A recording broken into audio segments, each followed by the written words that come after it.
Whoa, wait. This deck is far too complex to be able to be featured in a short clip with far too many unnecessary edits. We need a proper video for a masterpiece like this one. Welcome to Adventures in Casual Hearthstone. I'm Irian72, and today we're going to be taking a look at my favorite deck to play in Casual Hearthstone, the Bouncing Burgle Blubber Baron Rogue. Now, you might ask, what exactly does the Bouncing Burgle Blubber Baron Rogue do, and how do I play it? Well, there are 4 main features, or the 4 Bs, in the Bouncing Burgle Blubber Baron Rogue deck.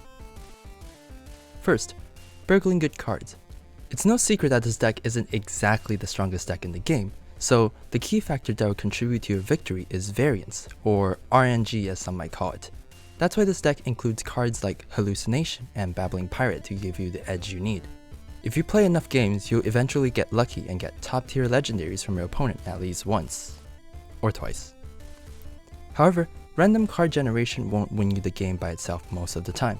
Not to mention there are only 4 burgle cards in this deck, which brings in the importance of the second main feature of the deck, bouncing your own minions. This rogue deck features over 8 bounce cards, such as ever popular Gadgetzan Ferryman and Clone Man, allowing you to reuse your minions as much as Reddit reuses its jokes. You can bounce your Swashburglers to get more burgled cards, or you can just bounce the cards you burgled for maximum value. You can even bounce your bounce cards to bounce your other bounce cards. Why might you want to do that, you ask? Because the third main feature of this deck is Blubber Baron Growing. Do you like playing Cthulhu but is disappointed at the lack of support Blizzard has provided it in the recent expansions? Well, good news everyone! The better Cthulhu has been here all along. Blubber Barons can be buffed by any kind of battle cry cards, meaning that you don't have to put in 4 support cards for your deck to be effective. Even with only 15 Battlecry minions in this deck, with the help of bounce cards in the Valera Death Knight, the Blubber Barons can grow indefinitely. Blubber Barons are also much more quiet than Cthulhu, so they won't tell your opponent every time they are buffed and ruin the element of surprise.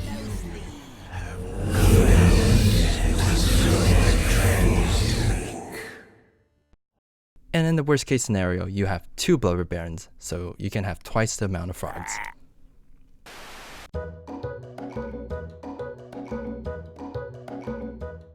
How do you mulligan with this deck? Well, with a diverse list of top tier decks right now, there are many factors that you have to consider. But the easiest method to know what to mulligan is by simply asking the question, is this a Blubber Baron? Now, let's look at an example. Is this a Blubber Baron? Nope. Is this a Blubber Baron? Probably not. Is this a Blubber Baron? Maybe? We'll mulligan it just to be safe. Perfect.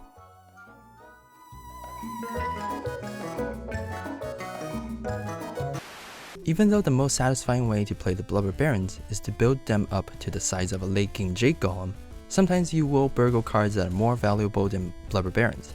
Because of this, the Barons should also be used to draw out removals or to control the board when necessary. And finally, the last B stands for breaking your opponent's hopes, dreams, and bones. This is not a specific aspect of the deck that you can point to, but what it is your ability to completely deny your opponents from having the fun and interactive game they were looking for when they queued up for a match.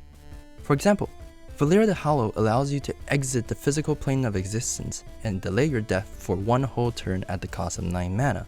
Your opponent may try to take advantage of this by filling the board on the next turn, but your sap cards will crush all their efforts. Yes, Vanish, Sap, and even the Kidnapper in some situations will allow you to deal with enemy threats like how I deal with relationships. Just don't. But what if the threats you face have strong battle cries or effects? Sapping them would just be helping your opponent. That's where the Cold Light Oracle comes in. Not only does this little guy help you draw cards and mill your opponent, when your opponent's hand reaches the critical 10 cards, your Sap becomes a Super Sap, and your Vanish becomes a fucking Twisting Nether. The Mind Control tech is also a fairly good card against enemies that play a large amount of large minions. When you and your opponent are in the tug of war of sapping and playing minions, an occasional Mind Control tech can help you gain the advantage. Plus, if you bounce an MC tech and let your opponent know that it's in your hand, it will limit their options and make them play around one more thing. Remember, you don't have to have a plan for the cards you bounce. You can use it psychologically to mess with your opponents. Plague Scientist is also a great candidate for bouncing. After the first time it is played, preferably with patches for a cheap execute, returning it to your hand will make every single minion that you dropped into a reasonable threat.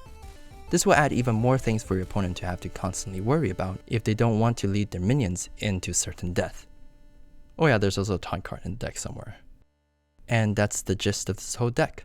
I encourage you to try it out and have some fun with it if you want. And before I show you the highlight and end the video, I have one final tip for you. If anyone ever questions your strategy when you're playing a strange deck like this one, just tell them it's just casual Hearthstone.